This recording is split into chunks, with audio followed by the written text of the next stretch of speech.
Bienvenidos todos a una serie de webinars presentados por la Red de Estudiantes. En el webinar del día de hoy vamos a hablar sobre la invención de la propiedad privada. Como podemos ver, el primer acto de cerramiento se dio en 1604. La propiedad privada está definida como los derechos de las personas y empresas a obtener, poseer, controlar, emplear o disponer, dejar en herencia el capital. La propiedad privada se diferencia de la propiedad pública en que a esta última se refiere a bienes o propiedades del Estado o gobierno, y no de individuos, comunidades o entidades empresariales. La tierra definida como un Estado y el Estado definido como tierra. La tierra empezó a considerarse como propiedad privada antes de los primeros imperios. Solo al Estado le pertenecía la tierra y el Estado definía el uso para los varones, los duques, posteriormente los guerreros y otros caballeros, y después villanos y sirvientes al final. Esto se denominaba como el orden feudal de la propiedad. Durante el tiempo feudal en Europa la tierra se medía de acuerdo a la producción agricultural, es decir, un acre fértil era más pequeño que un acre de tierra de baja calidad.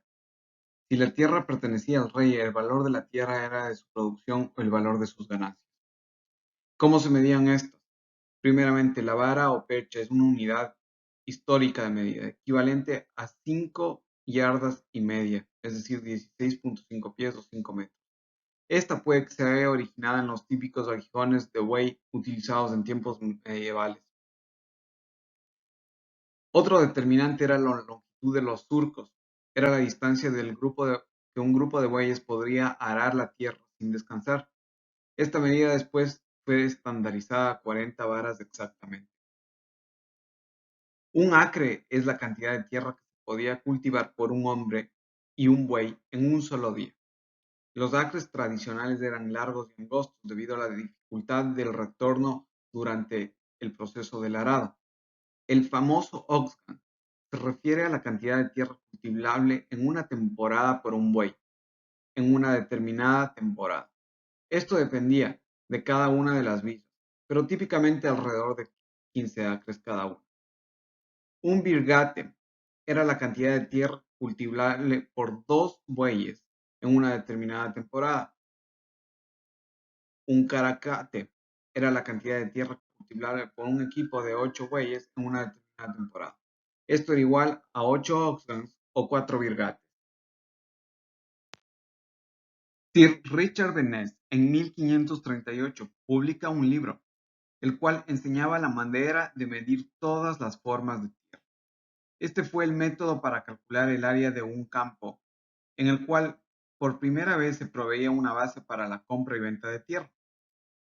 Esta base incluía 2 partes: una descripción verbal con extensiones de linderos y un mapa que enseñaba gráficamente todas las extensiones y la forma del terreno con las dimensiones de cada uno de sus lados. El resultado de Henry VIII, confiscando cerca de 400 monasterios y toda la tierra e ingresos pertenecientes a la Iglesia, hace que la tierra sea liberada para ser vendida y que fondos sean recaudados para la guerra con Francia. Esto fue posible gracias a que el rey Henry VIII se había separado de Roma y se había establecido como la cabeza de iglesia en Inglaterra en 1534. Las mediciones de la propiedad. Fue un momento remarcable en cuanto a la evolución intelectual. Las mediciones consistían en abstraer una longitud, masa, tiempo, velocidad de un objeto o evento y darle un valor numérico. Originalmente la unidad usada al momento de hacer una medida era personal: tu, su, pie o metro. Posteriormente se volvió un término social: el pie, el metro o un estándar acordado. Ahora el pie o el metro se han convertido en algo científico. Esto es tomado del libro de Andrew Linklater de Owning the Earth. La cadena de Ganter era una herramienta utilizada para realizar levantamientos topográficos y mediciones de tierra. Fue diseñada en 1620 por un matemático clérigo llamado Edmund Ganter.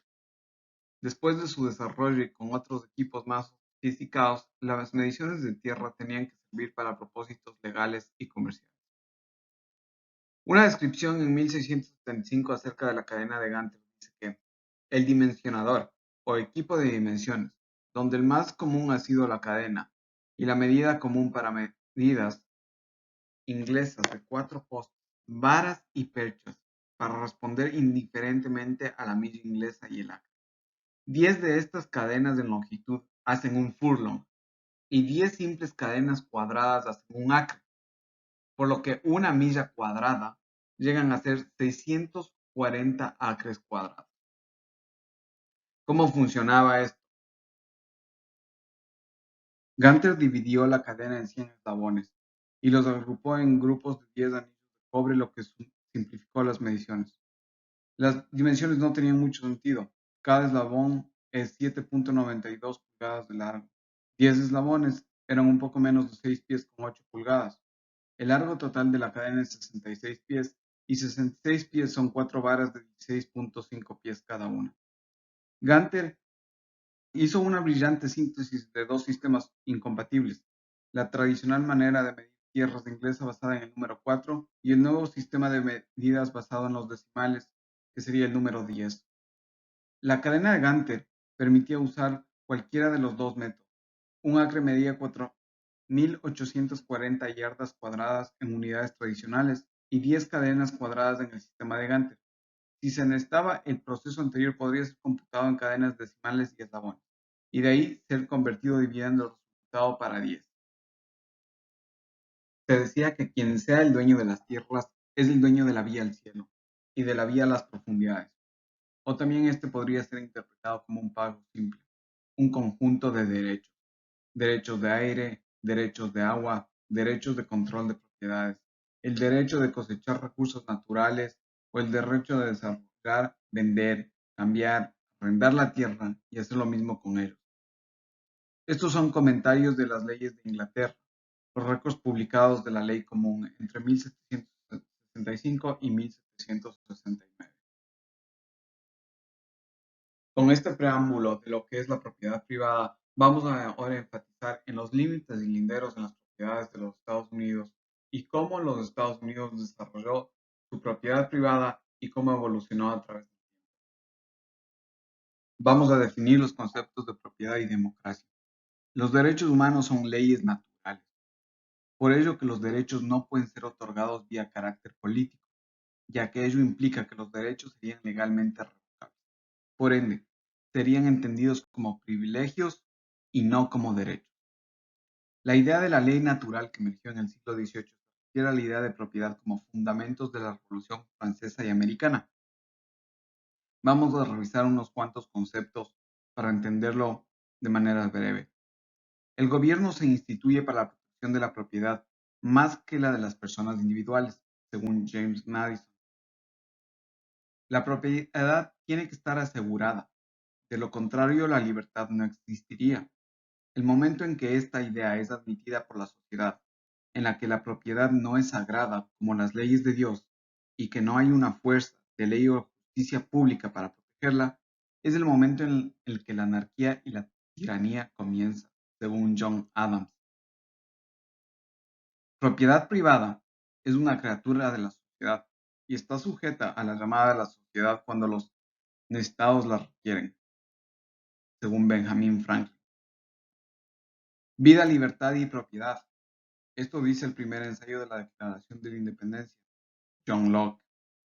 Vida, libertad y la búsqueda de la felicidad, para que la propiedad sea asumida para ser un derecho natural y que no sea señalada de esa manera, según Thomas Jefferson. Vamos a seguir revisando la ley de la propiedad en los Estados Unidos y lo que esta dice. No existe derecho a la propiedad privada que esté en la Constitución de los Estados Unidos. Solamente un derecho que no deja al gobierno tomar posesión sobre cualquier propiedad.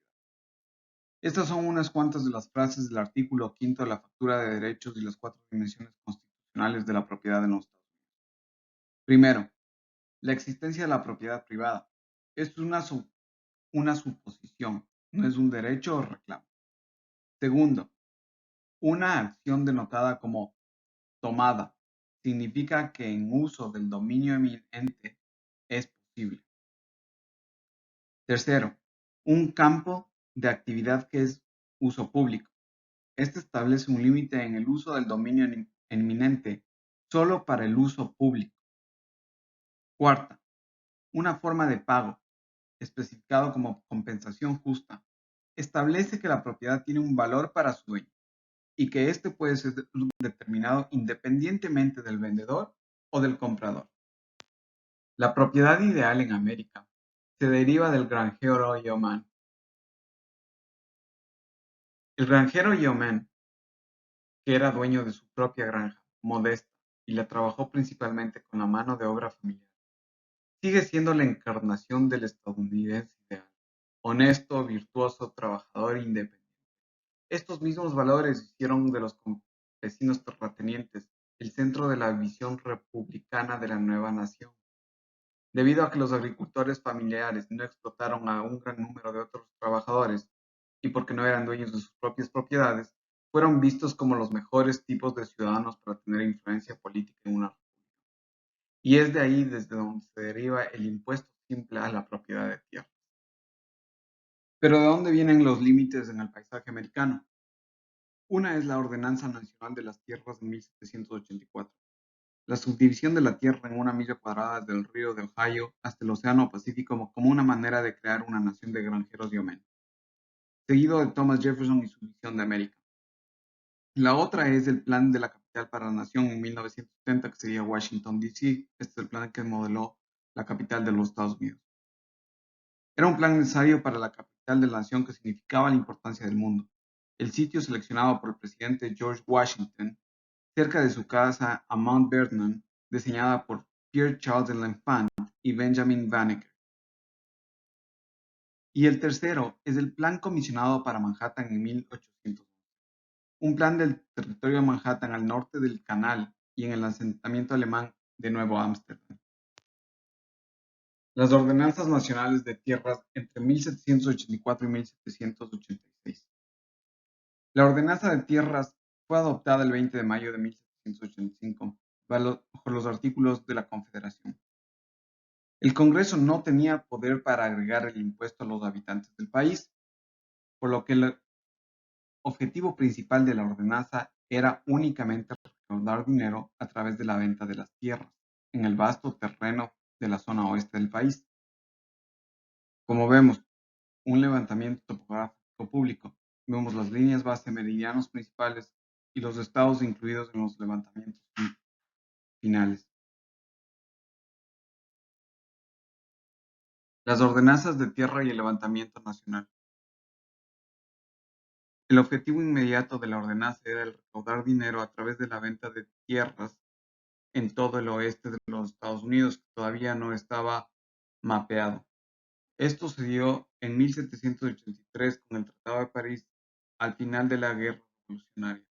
Y esta es lo que dio toda la forma al paisaje del oeste de los Estados Unidos. El levantamiento de tierra público, el sistema y nombramiento de pueblos. Este fue el sistema que se utilizó para nombrar y delimitar los pueblos en el oeste de los Estados Unidos, el cual era una retícula de 30 secciones. Una sección equivalía a una milla cuadrada, que es decir, 5.280 pies por 5.280 pies. Estos cuadrados y esta retícula avanzaría de manera gradual. El levantamiento público de tierras utilizaba un sistema cruciforme para dividir los pueblos, el cual constaba de una línea base y una línea de un tercero principal en el cual estaba ubicado el meridiano. Esto dividía en 4 retículas menores, las cuales estaban compuestas de una línea de rango y una línea de pueblo. Estas conformaban una retícula en la que se subdividían subsecuentemente los pueblos del oeste de los Estados Unidos. Cada una de estas secciones que vimos anteriormente se utilizaron para realizar la subdivisión de cada uno de los pueblos. Se entendía una sección que equivalía a 640 acres, es decir, 5.280 pies por 5.280 pies. Esto era un cuarto de sección, que son 160 acres, que viene siendo la mitad, 2.640 por 2.640 pies, y así subsecuentemente se seguían dividiendo en 660 por 660 pies, que venían siendo 10 acres, y 330 por 330, que venían siendo 5 acres. Este era el sistema que se utilizó para subdividir la tierra en el oeste de los Estados Unidos, como dijimos anteriormente. Los límites en el paisaje americano. Esta es el Acta de Colonización en 1862, la que dio paso a la Ley de Ordenanza Nacional de Tierras de 1784, que era la subdivisión de tierra en 1 milla cuadrada desde el río Ohio hasta el Océano Pacífico. También gracias a la Ordenanza Nacional de Tierras se pudieron llevar a cabo las Actas de Rieles del Pacífico en 1862, que fueron cruciales para el desarrollo de los pueblos en Estados Unidos. De esta manera concluimos el levantamiento público de las tierras y los asentamientos en el oeste de Estados Unidos. Hemos revisado la Ordenanza de Tierra Nacional y posteriormente en los próximos capítulos vamos a revisar el Plan Nacional de la Capital, Washington, D.C., y el Plan de Comisionados para Manhattan en 1811. Gracias por acompañarnos en un capítulo más de webinars de la Red de Estudiantes del Sureste de los Estados Unidos. Muchas gracias.